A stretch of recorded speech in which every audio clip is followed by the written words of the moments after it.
Some interesting things about John. Here I was, this 15-year-old little scrawny kid, and he was just so cool about the whole process. With John Hughes, he had his pulse on adolescence.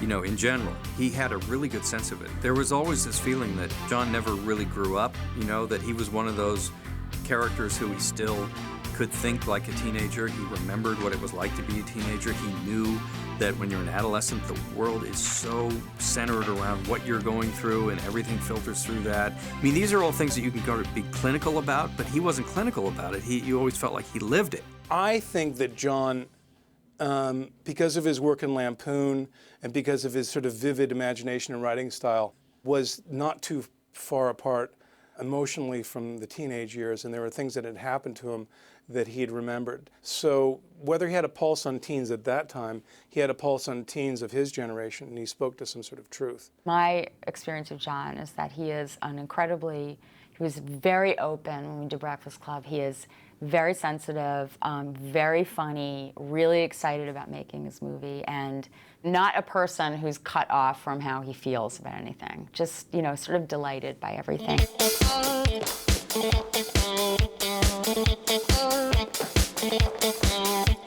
I just don't feel that there are a lot of filmmakers out there with the same affection for youth culture that John Hughes clearly had. John probably felt that he was maybe sick of the term kids movie being a negative term, meaning, oh, if it's a kids movie, then it can't really be about anything. Then it will be frivolous. Whereas I think we all remember some of our most serious times in our lives have been in high school when you look back and you go, what an idiot. But it's like things were very serious, things that were of great concern to you in high school.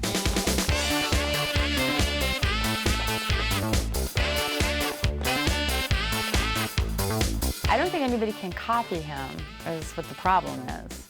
You know, he's just so original and pulling the people in and his ideas. And I know that there were lots and lots of movies and television shows about the kids in high school, the group in high school, but I don't think anybody can quite get that particular style that he has and that he always had. So, you know, what are you gonna do? It's only him.